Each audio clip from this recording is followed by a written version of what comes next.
जिस तरीके से ये पूरा बयान आया है, जो लगातार सामने आ रहे हैं, लेकिन नोटिफिकेशन जो आया है अभी कुछ दिन पहले का नोटिफिकेशन, अगर उसको इंप्लीमेंट किया जाता है तो क्या प्रॉब्लम है?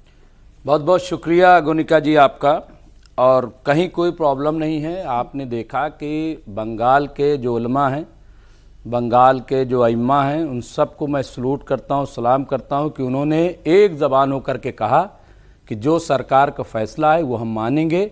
और सिर्फ गाय नहीं, उन्होंने कहा कि हम भैंस तक की कुर्बानी नहीं देंगे। और उन्होंने उससे बिल्कुल साफ इनकार कर दिया, कहीं कोई मसला नहीं है। सिर्फ हुमायूं कबीर जो बीजेपी के एजेंट हैं, सब जानते हैं, वो एक्सपोज हो चुके हैं, वो कह रहे हैं कुर्बानी तो दूंगा मैं। अरे तो जवाब दे दो कुर्बानी तुम। मैंने कल मुतालबा किया कि इनको पहली फुर्सत में गिरफ्तार करके जेल भेज दिया जाए, पहली फुर्सत में। मैं आपके चैनल से कह रहा हूं कि न सिर्फ बंगाल में बल्कि पूरे मुल्क के मुसलमानों को चाहिए कि जितने बड़े जानवर हैं उनकी कुर्बानी बंद कर दें, न करें। मैं आपसे अपील कर रहा हूं। दूसरी चीज मैंने बारहा कहा कि दूसरी चीज ये कि बिल्कुल सड़क पे या इधर उधर गलत जगहों पे बिल्कुल ज़बिया न करें, बल्कि जो जगह तय है वहां पे करें।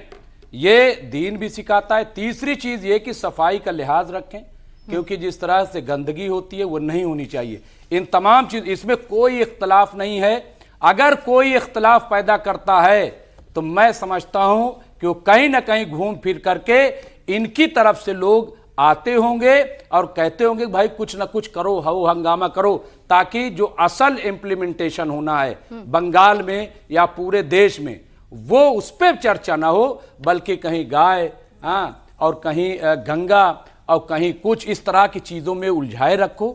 लेकिन जो असल बात है, जो असल मुद्दे हैं, उनसे ध्यान को भटकाया जाए, उनको लागू न किया जाए। तो मैं कहूंगा बंगाल में कि ठीक है, मुसलमानों ने आपकी बात मान ली, कहीं कोई शोर शराबा नहीं, कहीं कोई हंगामा नहीं। गोनिका जी एक मिनट, तो अब आप जो है आगे कामों में बढ़िए। अब वहां जो बेरोजगारी है, वहां जो महंगाई है, वहां जो करप्शन है, उन तमाम चीजों पे आगे बढ़िए। अब ये तो हो गया वहां फैसला। लेकिन रिजवी जी, आप कह रहे हैं कि ये सरकार कानून लेकर आई है, अब मुसलमान मानेंगे, लेकिन ये तो पहले का कानून है ना। 1950 में एक्ट आया था, 2024 में भी नोटिफिकेशन जारी हुआ है पश्चिम बंगाल गवर्नमेंट की तरफ से, और लगभग हर साल होता है ये, क्योंकि हाईकोर्ट का ये ऑर्डर है कि आपको हर साल ये नोटिफिकेशन 10 दिन पहले जारी करना है और बाकायदा उसमें हर चीज को क्लियर करना है। 6 महीने की जेल है, 1000 का फाइन है, क्या क्या रूल्स है, क्या रेगुलेशंस है, कौन कौन से जानवर इसके अंडर आते हैं। तो ये तो पहले से है ना। गोनिका जी, वहां का सिस्टम, आप बंगाल जब जाएंगी तो जा करके देखिए, वहां 90% लोग जो किसान हैं, जो जानवरों की खेती उसको बोलते हैं, आपको पता है, उससे कर्ज लेते हैं, उससे शादी ब्याह करते हैं। जब जानवर बड़े होते हैं उनको बेच लेते हैं। एक जानवर 25-30 हज़ार का बिक गया, 4 जानवर 1 लाख का बिक गया, उससे शादी होती है, उससे पढ़ाई होती है, उससे सारे काम चलते हैं उनके।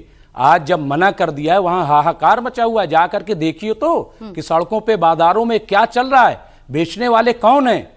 खरीदने वालों पे तो सबकी नजर है, बेचने वालों पे भी तो नजर रखिए कि बेचने वाला कौन है। आज माफ कीजिएगा, मैं कह रहा हूं, ये हमारे भाई हैं फैज साहब, स्लाटर हाउस तो ये देखते हैं या नहीं देखते मुझे नहीं पता, लेकिन जहां जो गाय के लिए गौशालाएं बनी हुई, ये कितनी गौशालाओं में जाते हैं मुझे नहीं पता, लेकिन जा करके देखिए चारा नहीं है वहां पे, चारा नहीं मिल रहा है, मर रही है गायें।